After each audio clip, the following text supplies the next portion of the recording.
viewers, welcome to Madam Cooks a Lot. இன்னைக்கு நம்ம எக்ல இருந்து ஒரு குயிக்கான பிரேக்ஃபாஸ்ட் செய்ய போறோங்க. அதாவது cheesy spring onion egg bites. இந்த ரெசிபி வந்து குழந்தைங்கள இருந்து பெரியவங்க வரைக்கும் எல்லாருக்கும் பிடிக்குங்க. நீங்க இந்த ரெசிபியை குழந்தைங்களோட லஞ்ச் பாக்ஸ் இல்லனா காலையில பிரேக்ஃபாஸ்ட்க்கு இத நீங்க செய்யலாம். வாங்க இந்த ரெசிபி செய்யிறதுக்கு தேவையான பொருட்கள் எல்லாம் பார்த்துக்கலாம். ஒரு panல 2 டேபிள்ஸ்பூன் நல்லெண்ணெய் சூட் பண்ண போறோம். எண்ணெய் சூடானதும் 1/4 கப் கொடை மிளகாய் இது பொடியா நறுக்கி நான் சேர்த்திருக்கிறேன். 1 நிமிஷம் வரைக்கும் ஃப்ரை பண்ணி எடுத்துக்கோங்க போதும். வறுத்த கொடை மிளகாயை ஒரு பிளேட்ல ட்ரான்ஸ்ஃபர் பண்ணிக்கலாம்.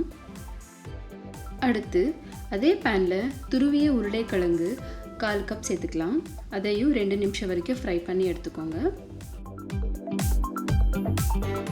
அடுத்து அதே panல பொடியா நறுக்கி எடுத்துக்கிட்டு பாலக்கீரை 1/2 கப் சேர்த்துக்கலாம். இதையும் 1 நிமிஷம் வரைக்கும் வறுத்து எடுத்துக்க போறோம்.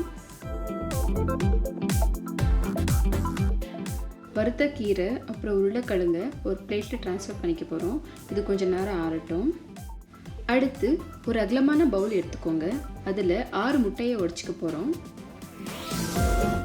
இப்போ இந்த முட்டையெல்லாம் நல்லா பீட் பண்ணி எடுத்துக்கலாம்.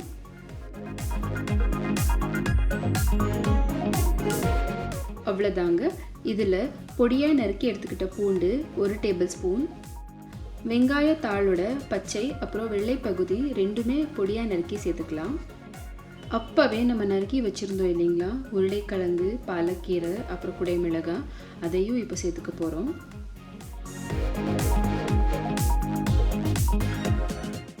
நான் இங்கே 1/2 கப் மொசரெல்லா சீஸ் திருவி சேர்த்துக்க போகிறேன். உங்களுக்கு எந்த சீஸ் பிடிக்குதோ அந்த சீஸ் நீங்கள் சேர்த்துக்கலாம். காய்ச்சி ஆற வச்ச பால் 2 டேபிள்ஸ்பூன் சேர்த்துக்கலாம். தேவையான அளவு உப்பு, 1 டீஸ்பூன் மிளகுத்தூள் சேர்த்ததுக்கப்புறம் நம்ம ஆட் பண்ண இன்க்ரீடியன்ஸோட இந்த முட்டை எல்லாத்தையும் நல்லா கலந்து எடுத்துக்க போகிறோங்க. ஒன்றோட ஒன்று நல்லா பிளெண்ட் ஆகிற வரைக்கும் நல்லா பீட் பண்ணி எடுத்துக்க போகிறோம். அடுத்து நம்ம குழி பணியாரம் செய்ய போகிறோம் இல்லைங்களா, அந்த பேனில் கொஞ்சமாக வெண்ணெய் சேர்த்து எல்லா பக்கம் நல்லா கிரீஸ் பண்ணிக்கோங்க. அப்போ தான் நம்மளுக்கு முட்டை ஒட்டாமல் வரும். ஒரு குழியோ பொறுமையாக நம்ம ரெடி பண்ண முட்டையோட பேட்டரை ஊற்ற போகிறோம். மீடியம் ஃப்ளேம்லேயே இந்த முட்டை குக் ஆகட்டும். முட்டை ஓரளவுக்கு குக்காகி வந்ததும் 2 ஸ்பூன்ல இருந்து இப்போ திருப்பி போட்டுக்க போறோம்.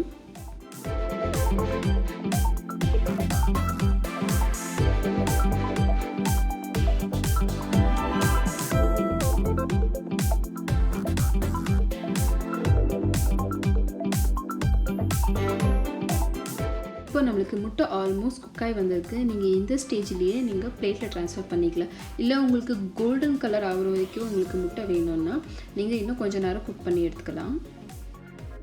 அவ்வளோதாங்க. ரொம்பவே எம்மியான cheesy spring onion egg bites எப்படி செய்யறதுன்னுட்டு நம்ம இந்த சேனலில் பார்த்தோம். உங்களுக்கு இந்த ரெசிபி பிடிக்கும். நம்ம இந்த ரெசிபியை செஞ்சு பார்த்துட்டு உங்களோட எக்ஸ்பீரியன்ஸை எங்களோட ஷேர் பண்ணுங்கள்.